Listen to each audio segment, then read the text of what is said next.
Hello, this is Ujjwal and welcome to another YouTube tutorial. Today we are creating three different cards using heat embossing, and I am super excited about this one because I'm using the stamp set that I designed. Yes, I designed this stamp set. I hand drew those elements, and Varshishta from Mudra Craft Stamps was generous enough to convert it into a stamp. So let's get started.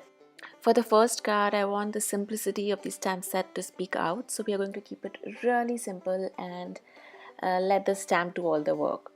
To start with, I'm going to use my powder tool. This is EK Success powder tool, and I'm going to apply generously on the black cardstock. This will help remove the static from the paper and make the embossing powder stick to areas where it is intended to be and not everywhere on the paper. And now I'm using some Versamark embossing ink and stamping the butterfly image from the stamp set onto the black cardstock.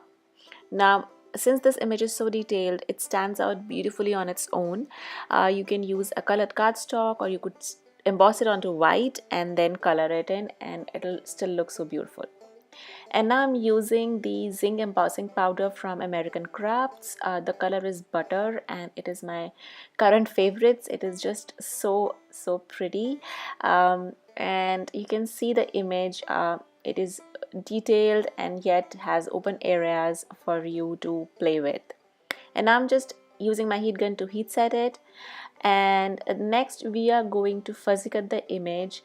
Again, the image is designed so that it has clear outlines, clean outlines, which are super easy and quick to cut. For the background, I picked out colors, the rainbow colors. So we have Dusty Concord, Faded Jeans, Salty Ocean, Twisted Citron, Mustard Seed, and then Spice Marmalade, and Abandoned Coral. So I wanted a very nice, bright, happy background. And now I'm using my water brush. I am using Sakura Koi medium tip water brush, and I'm just squeezing some water out and just blending in the colors a little. I'm not doing any kind of blending as such, just making sure the colors meet each other. And then I sprinkle some water and I let them dry, so I have that beautiful splattered background. And then I adhered everything using some foam adhesive. Now I'm using my Bustro technical pens to make the antenna of the butterfly. I'm using 0.3 mm pen, and that is it. The card is done. It is as simple as that. It would be great to mass produce this card because it's so simple and doesn't involve a lot of steps. Moving on to the next one, and the fact that I was talking about that, you could heat emboss it on white and then color it. So we are going to do just that. I have a piece of white cardstock and I'm going to heat emboss the butterfly image twice onto this cardstock using the same zinc embossing powder in butter color. As I said, this is my favorite as of now because it has this very pale yellow beautiful color which isn't too bright, and it is just perfect for such techniques and it stands out beautifully. So heat set the embossing powder and then we are going to work on the coloring part. So I'm using two colors here, Abandoned Coral and Spice Marmalade.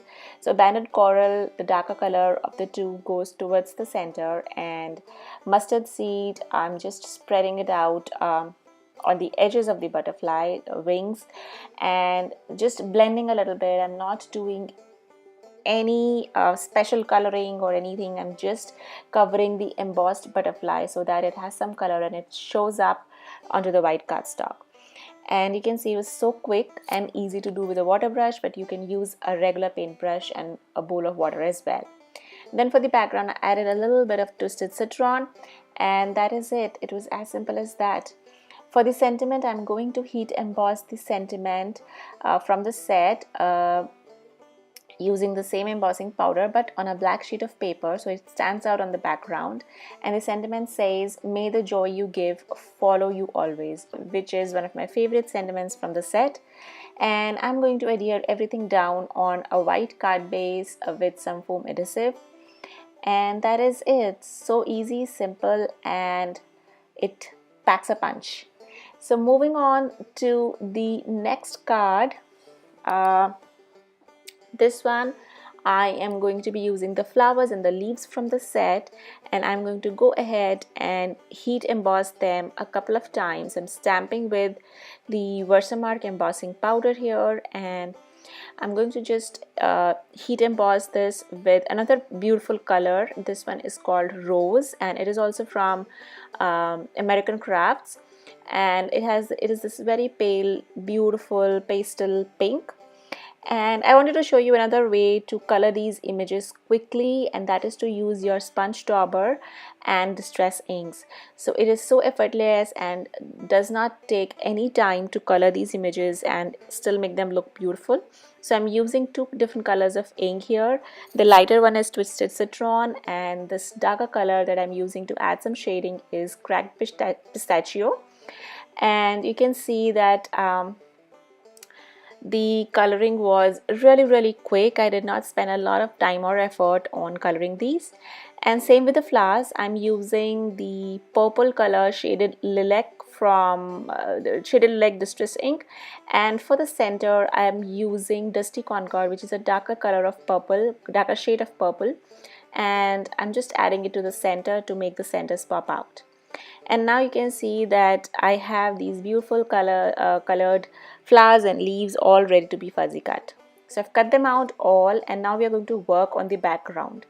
For the background, I wanted light blue backgrounds. I'm using some Salty Ocean and my blending tool from Papericious, and you can see I'm not spending any time on making the blending perfect because I'm going to work on it more. So in a while you'll see that it won't matter how bad my blending was. So this is another new product launch from Mudra. They've recently come out with stencils, and this one is called Doodle Custard. And you can see I just laid down the stencil on the background, and then I'm using a wet baby wipe to wipe off on the stencil, over the stencil, so it'll take off a little bit of color and leave this beautiful stencil background behind. And now it doesn't matter how bad my blending was initially, because it doesn't show. And now I'm going to go ahead and arrange my flowers and leaves in a semicircle around the background. And you can see how quick and easy again this card was to create. And the flowers and leaves, I'm adhering them, some with foam adhesive and some others just like that with the regular glue, and that is it. So you can see that this is so quick, easy, and I hope you love this stamp set as much as I did. I not only had a great time designing it, I also had a great time working with all these samples and creating all these samples for you. So if you use the stamp and create something using the stamp, don't forget to share and tag me in the photographs on social media. I would love to check it out. Now for the sentiment here, I again heat embossed the sentiment, and then I used the distress inks to color it in to match the whole card, and that is it. Now here are the cards that I created onto the Mudra blog, and you can click anywhere on the screen right now and it will take you to the other video that I have. And thank you for watching today, and I have another video that I shared on stencils, so you can click on this video and check that out. And if you like coming here and if you like watching my videos, don't forget to click the subscribe button, hit a like, give it a thumbs up, and I'll see you again next time. Bye bye.